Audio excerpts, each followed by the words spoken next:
Urakoze cyane nakubasha kubivuga ivumbi sogande kugaruka inyuma yo kuba muri studio za Black FM nkuko mwaruko muravyumviriza ni Black FM musanzwe mumenyereye yasanzwe yitwa Black TV cyangwa Black Media ku YouTube bikano katwa turi kuri FM kuri megahertz ni 94.9 cyangwa ragicana na bine n'ibice 9 kuri bigoga iwacu. Rero niteka ntangere ko ramagaze ngaho imbere yanyu niteka ntangere kandi kubona Black FM igeze ngaho igeze uko ni Black FM yavuye kure cyane imaze imyaka myinshi hari ariko cyane nka Black FM nka Black TV. Black FM rero bishobora kwibaza ati byaje gute byatambiye gute ubwa mbere company ya ubwayo yitwa Black Bingo Entertainment. Black Bingo Entertainment kuri Black urumva kakamukira uranyene twese turirabura Bingo naho yari kenshi n'imikino bakunda gukoresha kenshi abantu babaye mu bihugu byabo ngeze cyayibona hamwe n'isenge cyangwa ko kuryoherwa. Rero muri Black Bingo Entertainment hariyo ibintu byinshi ukorerayo canke bizose bikorerwayo ubuye twatuvyaye Black FM ariko abari Black FM twatufise Black TV yatangiye Black TV yavuze muri Black Bingo Entertainment mu nyuma haza Black Records studio nziza cyane ndibaza ko bari ngaha mwese maza kuronka canke ndibaza mwarusumwa kuzunguruka ngaha muraje dukorera ngaha studio yo kurikodinga imiziki wabifuza gukora amapibisi cyangwa gukora imiziki gukora amabeats gukora byose yifuza cyo kurikodinga byose studio yake nziza niyo umwana wa kabiri yavutse muri Black Bingo Entertainment.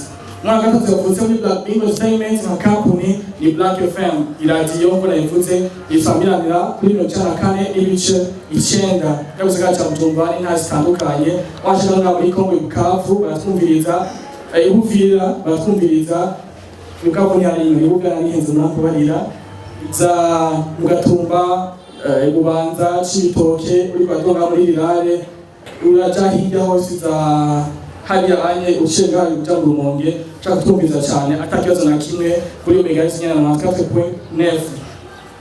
Imigambi nyinshi ufise ya Black FM no ya Black Bingo Entertainment zobandanya tuzafise na Black Festival iyi festival izohuza abarinzi batandukanye mu gihugu cy'u Burundi n'abashaka n'abarinzi bo hanze baba bakoze cyangwa basanzwe ikazoba kwama iba ku mwaka kuva wanashaka muri no nyene turimo tubwiye ko tegurira festival nini cyane izohuza abarinzi batandukanye izotegurwa na Black Bingo Entertainment ifashe iri kumwe na Black FM cyangwa na Black Show Black FM. Black FM kandi Black Bingo Entertainment kandi novuga ifise na mabasha Black Fashion abantu twakoranye kenshi mu Gasenyi barazibonye bayibonye aho tuzoka mu modeling cyane ivyo ariko bizoza mu nyuma nkuko turagira tuvuga ko mu Rwanda kanya. Rero Black TV ubwayo yatanguye maze hafi imyaka 2016 ihari nka Black TV ariko twarakora buke tureka buke vana n'ibigata dufise mu nyuma tuza gushaka ingufu cyane 2019 na Black TV kwa ko turarondera ushaka kugira turonke ushaka kugurira na Black FM. Rero ugambe i Black Bingo ugambe ho Black Bingo Entertainment muri Black Bingo Entertainment izakitwa Black Bingo Entertainment. Ayo niyo mateka novuga muri rusangi agize Black Bingo Entertainment mu gutangura novuga twatanguriye ko abantu bayitanguriye ko hariho CEO yitwa Shimimana Yohan canke tumita kumwita Jojo nanya yita Jojo Town nasenga mu gihugu cy'u Burundi tumushimire cyane ko n'umuntu umwe mu barundi bari hanze yumviye ati jewe reka shobora gushira umugambi mubone igihugu bacu abantu twasha gusapota igihugu cy'u Burundi gasha gutera imbere yaba yundi adakora igihugu cy'u Burundi yakuvuga ati amanje bamundi akoma mundi gukora iki reka nigiye muri Amerika nyine muri migambi muri Amerika akavuga ati igihugu canje reka ndakisupporting igihugu cyavyaye igihugu cyandeze n'igihugu bavuga yuko nanje ndifite gushika ku indi ntambwe niyo mpamvu tumushimiye cyane ubwo niba turi ngaha twese nuko yagize ubuhamya bwa dushaka bino bintu byose mu nyuma araturondera yarandondera arambwira ati dufise ibintu bishaka gukora ndamubwira ati reka tubikore nta kibazo twashikirana n'abandi bose bati muniniya niyo onye ngahanye wabyo bavuga umunyamakenga ntimwamumenye niyo twita umunyamakenga ni Eric ni Rubambo nawe nyine twari kumwe mu rugamba y'imyaka yose. Haza abandi bashingana natwe turahura nabo dushimira cyane badufashije cyane, harimo abayumva ngaho nyine abantu nimwe namwe tuve no gukora yasha kumamaga kandi yazibi cyangwa hasha ndazi kuyotewe tayo umwa amazi cyangwa ndaba mu nda igani hatari akabikora kandi cyo ni kirundi abatahuye cyangwa mutama hari yanyu mubona n'undi muntu atwaye hafi cyane azavuga ati nimufite amaso ashushe kaza ibintu turakora ko ndiye baza mwese muramuzi yakoze ku radio iyo ngano mu gisagara cya Bujumbura nyine mu myaka ya 2005 abantu bakuze mu myaka baramuzi yatwaye hafi cyane araduhanura tugombe kunyura tugira ati we garuka ngaha kuko aho ntiba cyangwa si heza nawe twamushimiye cyane niyo n'umuyobozi wacu wa Black FM kandi dufise murambo bane navuze amajambo menshi ariko byari ngombwa tumenye ingeze twatanga niyo twe turaja reka ndabashimire kandi twamutse mu butumire nongeye shimira kandi akiva mayi jambo ndabusura n'ijambo murakoze cyane karibu cyane murakoze banyakubahwa mwese mukoraniye ngaha kuri umugoroba mwiza umugoroba w'amateka ku radio yacu bamaze kumva iyo umugambi wavuye ukavuka ukagenda n'amaguru ane ushitse ku maguru abiri kandi hariho umuntu avuga ngo heza ni heza ni imbere ni heza twe dushaka ko tubandanya dutera imbere mwabyumvise njye n'umuyobozi kirashe umuyobozi mukuru yabivuze rero sinosubira kandi guhobora mwabyumvise mubonye n'ingene turiko turaduga turibaza ko rugira byose azodushoboza tugatera imbere tukabanguranwa mu Burundi no mu makungu.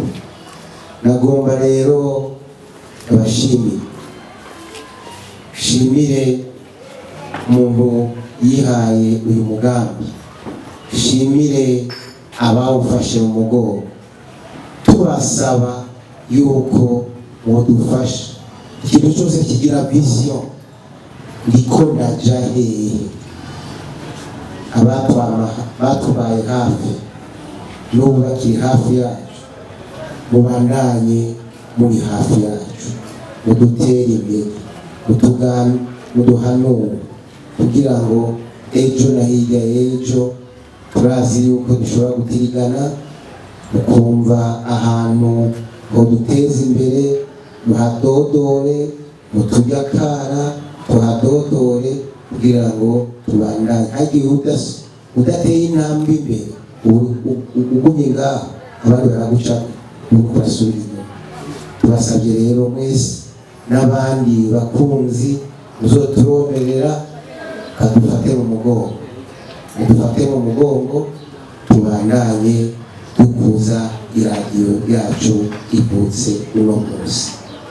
Banyakubahwa abafasoni namwebwe bakoze ibintu byose kakurya abandi bavuga ugushira Imana imbere, murasenga musengere iradiyo yacu. Hari ngabo pastor banadusengeye n'ubu murabandanya kudusengera kugira tubandanye dutera imbere umuziki.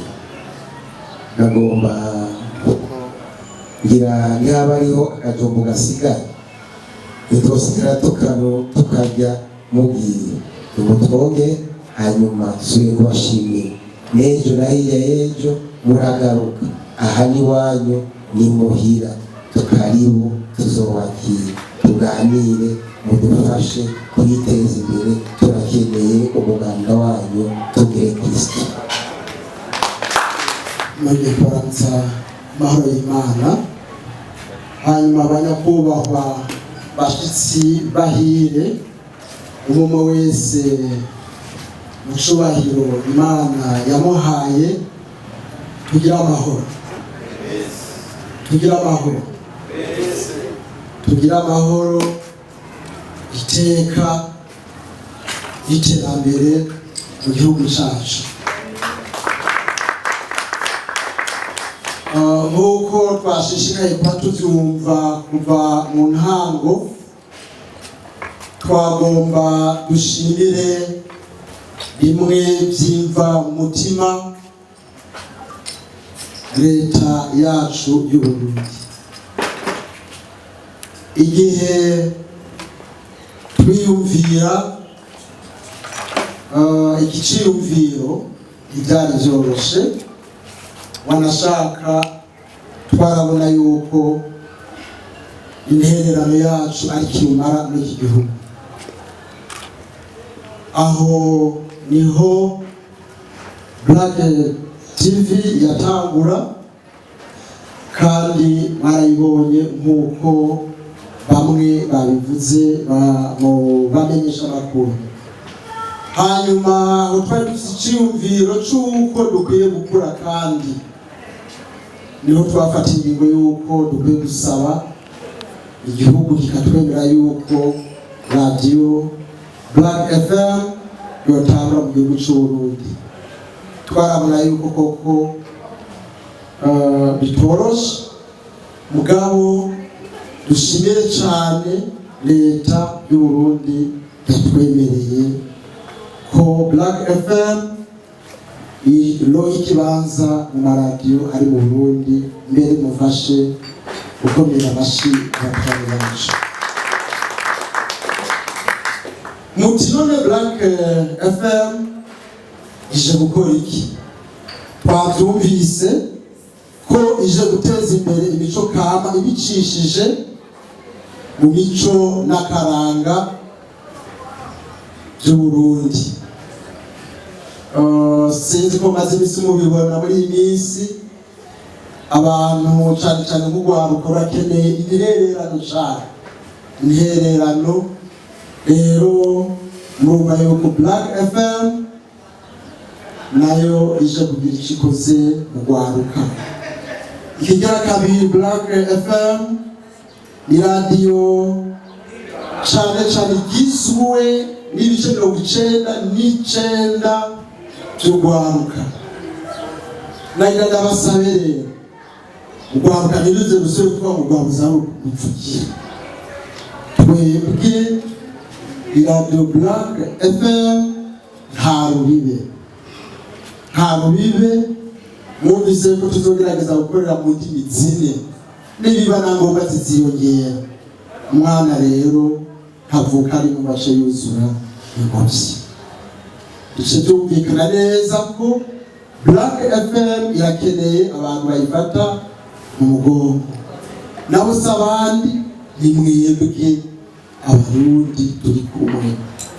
Turashimira cyane, mboneyeho no gushimira chef de quartier waha yaje kudufata mu mugongo, kandi noneho kira yabyiboneye intango imisi yose yama itoroha. Mugabo kandi guhera uyu munsi yuguruwe ku mugaragaro, ubu biganiro bijya bitanguririye. Niyo mpamvu tubasaba kugira ngo umuntu wese intererano yiwe irakenewe. Nikiri umushinga washimira Imana John gusa, ahubwo n'igikorwa c'abarundi. Niyo mpamvu umuntu wese intererano yiwe ikenewe. Mu ncamake rero, mu izina rya President Fondateur turabashimiye cyane. Mbere n'abasabwe kubere amashi. Twebwe rero ntabwo twifuza kugarukiriza gusa. Mu nguvu zanyu zacu byose birashoboka. Imana nyina mahoro izotuma bikunda. Agahazi turazi neza yuko Imana yiteguye kugatunganya ikoresheje mwebwe. None rero amazi yazindutse ageze kure, tugira turangize umunezero cyangwa igikorwa cyo gutanguza iradiyo yacu. Umengo niko banatubwiye. tugira tubasabe mu byaguruka mu byubahiro byanyu turangize gusenga tugira dusenga Imana ubwo tubabwiye ko dufise ibyizigiro bihagaze ku nzego zigiye kubandanya igikorwa kandi dusenga. Mwami wacu Yesu turagushimiye ubwacu ntacyo twashobora ariko hari byose birashoboka. Izi ntumbero twihaye nk'abana b'abantu byoshoboka hakaboneka izindi zifite icyo zokora zigafasha muri iki gihugu cyacu. Uratumurikira kugira ngo dushobore gutahura hanyuma urukundo n'amahoro n'ubufatanye bidushungurukire ko twebwe twese. Urakoze rero turagukengurukiye tugomba gutaha imbere tugukurikire utegura imitego ya wa mwasi yose hanyuze udutegurire ibindi bintu bidasanzwe byiza byiyaguye. Amahoro yawe abane natwe twese icurahiro k'ibicawe mu izina rya Yesu amen. Abashingaje ku Mana.